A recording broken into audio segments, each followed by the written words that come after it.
Hello friends, welcome on my YouTube channel expert coaching classes. Friends, आज हम लोग स्वर स्टार्ट करेंगे।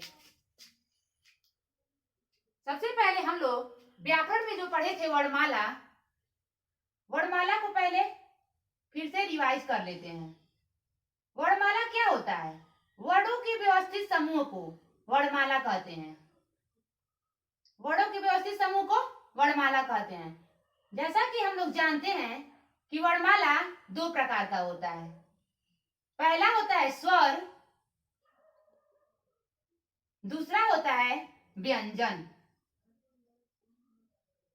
पहला स्वर होता है, दूसरा व्यंजन। स्वर का स्वतंत्र उच्चारण होता है तथा व्यंजन का स्वर की सहायता से उच्चारण होता है। स्वर की संख्या कितनी होती है? 11। ओ से लेकर औ तक को हम लोग क्या मानते हैं? स्वर। अंग और अह होता है, अंग और अह। अंग और अह को अयोगवाह कहते हैं। अंग और अह को अयोगवाह कहते हैं। देखिए अयोगवाह क्या होता है। अयोगवाह का न स्वर के साथ योग हो रहा था और न ही व्यंजन के साथ योग हो रहा था। तो जिसका किसी के साथ योग ना हो उसे क्या कहेंगे? अयोगवाह। तो वही क्या होगा? अयोगवाह होगा। अब देखिए, जैसा कि हम कहे हैं कि हम आज स्वर स्टार्ट करेंगे, तो आज हम बताते हैं कि स्वर क्या होता है। स्वर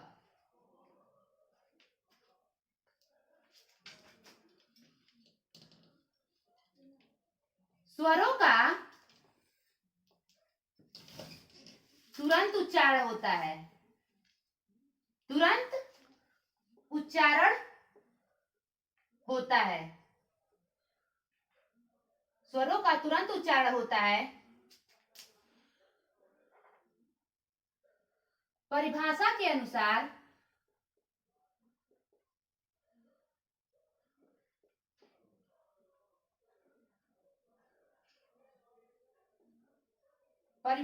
अनुसार स्वरों की संख्या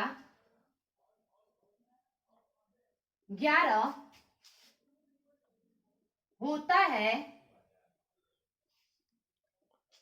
परंतु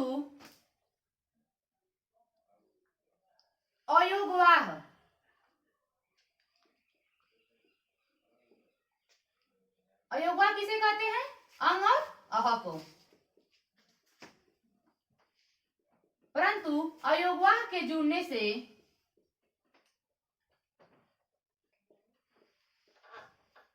से वर्णमाला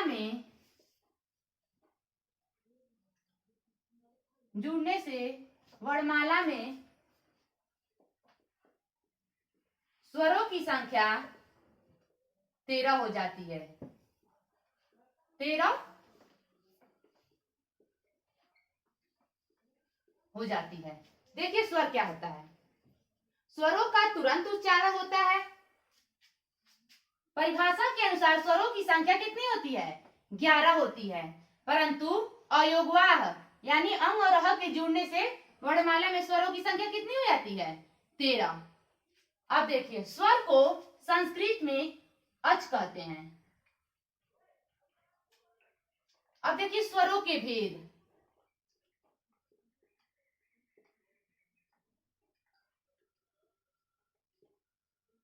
स्वरों के भेद। पहला होता है उत्पत्ति के आधार पर। पहला क्या होता है? उत्पत्ति के आधार पर। उत्पत्ति के आधार पर स्वरों के भेद दो प्रकार के होते हैं। पहला होता है मूल स्वर।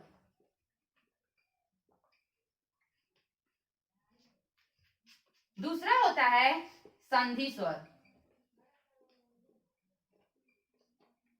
उत्पत्ति के आधार पर स्वरों के भेद कितने होते हैं? 2। पहला मूल स्वर, दूसरा संधि स्वर। अब देखिए मूल स्वरों की संख्या कितनी होती है? 4। मूल स्वरों की संख्या 4 होती है। जैसे अ, ई, उ या री। अब देखिए संधि स्वर क्या होता है। संधि स्वर यह अन्य स्वरों की सहायता से बनता है। अन्य स्वरों के मेल से बनता है। अन्य स्वरों के मेल से बनता है। संधि स्वर की संख्या 7 होती है। इसकी संख्या कितनी होती है? 7। अब देखिए संधि स्वर भी 2 प्रकार का होता है। संधि स्वर कितने प्रकार का होता है? 2 प्रकार का। पहला होता है दीर्घ संधि स्वर।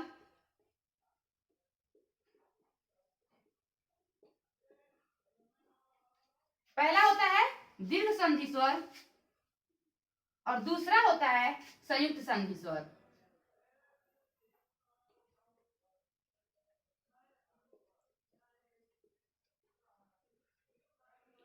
दूसरा होता है संयुक्त संधि स्वर।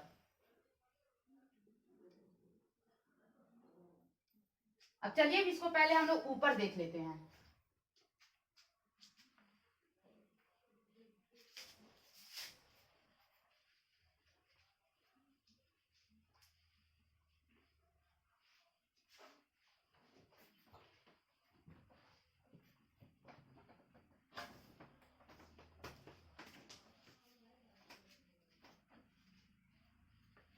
संधि स्वर जैसा कि हम बताए हैं 2 प्रकार का होता है। पहला होता है दीर्घ संधि स्वर और दूसरा होता है संयुक्त संधि स्वर।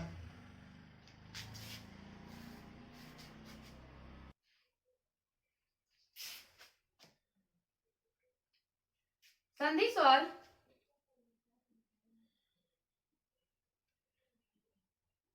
जैसा कि हम बताए हैं 2 प्रकार का होता है। पहला होता है दीर्घ संधि स्वर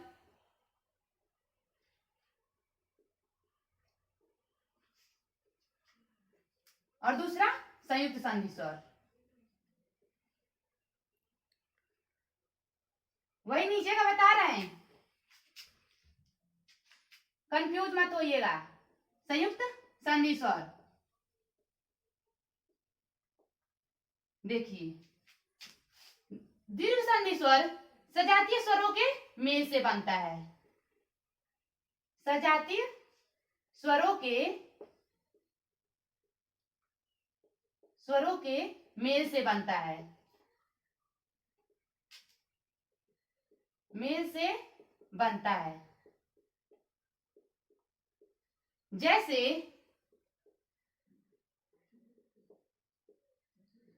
ओ प्लस ओ मिलके क्या हो जाएगा? आ, ई प्लस ई मिलके बड़ी हो जाएगी। उ प्लस उ मिलके क्या हो जाएगा? बड़ा उ। अब देखिए संयुक्त संधि स्वर क्या होता है। यह विजातीय स्वरों के मेल से बनता है। विजातीय स्वरों के मेल से बनता है।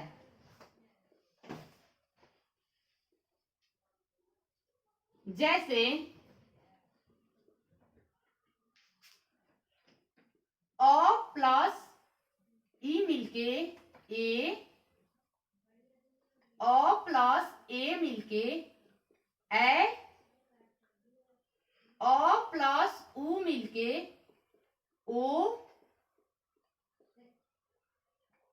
अ प्लस ओ मिलके औ। स्वरों की संख्या कितनी होती है? 11। कितनी होती है? 11। तो यहां हो गया 3, यहां कितना हो गया? 3। सॉरी यहाँ पे हो गया 4, यहाँ पे 3 हो गया, 4 3 7, 7 + 4 11। अब देखिए ये हमारा था उत्पत्ति के आधार पर। अब हम पढ़ेंगे उच्चारण काल के मात्रा के आधार पर स्वरों के भेद कितने होते हैं।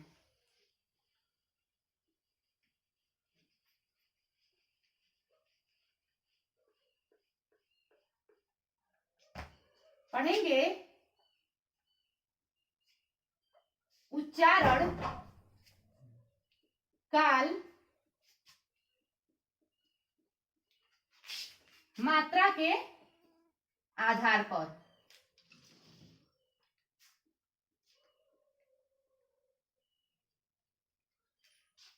उच्चारण काल के मात्रा के आधार पर इसमें होता है ह्रस्व स्वर, दीर्घ स्वर और प्लुत स्वर।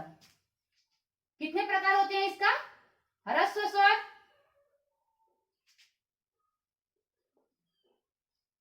ह्रस्व स्वर, दीर्घ स्वर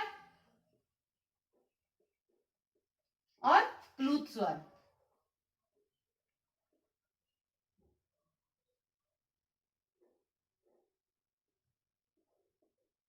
वैसे तो प्लुत स्वर हिंदी का नहीं है, यह संस्कृत से लिया गया है, लेकिन संबोधन के लिए प्लुत स्वर का प्रयोग होता है।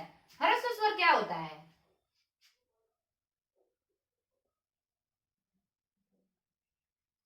ह्रस्व स्वर जब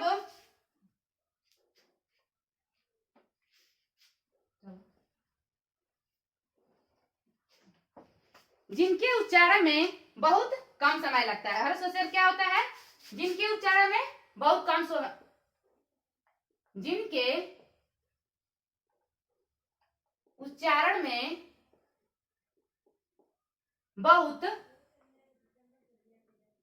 कम समय लगता है।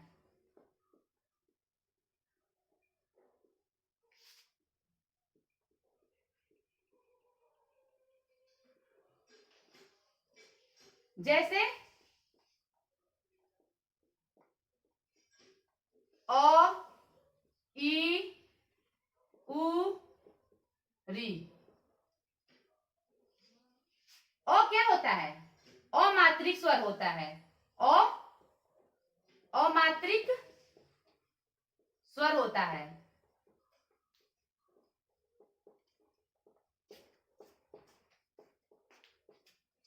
अब देखिए दीर्घ स्वर क्या होता है? जिनके उच्चारण में दुगना समय लगता है।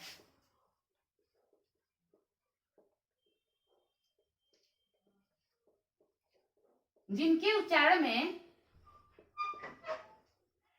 दुगुना समय लगता है।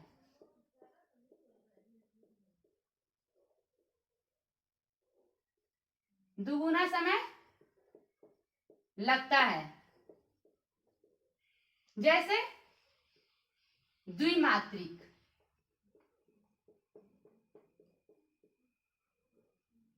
जैसे क्या हो गया? द्विमात्रिक। अब देखिए प्लुत स्वर, जैसा कि हम कहे हैं यह हिंदी से नहीं लिया गया, ये किससे संबंधित है? ये संस्कृत से। हिंदी में इसको संबोधन के लिए ले लिया गया है।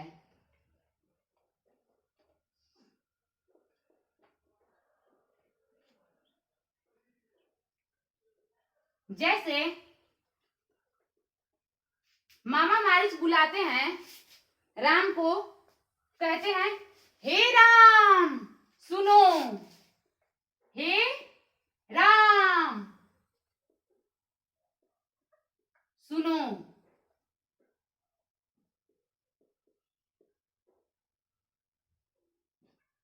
इसमें ह्रस्व स्वर से 3 गुना समय लगता है। प्लुत स्वर में ह्रस्व स्वर से 3 गुना समय लगता है।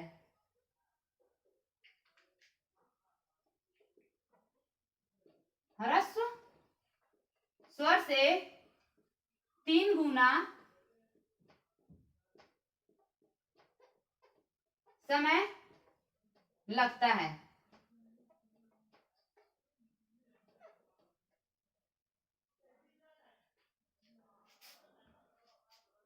इसके आगे मैं आपको अगले वीडियो में बताऊंगी। तो हाँ, एक और बात, आप लोग प्लीज लाइक शेयर तथा सब्सक्राइब करना ना भूलें। और ये मेरा वीडियो कैसा लगा आप लोग कमेंट्स में जरूर बताएं। Thank you.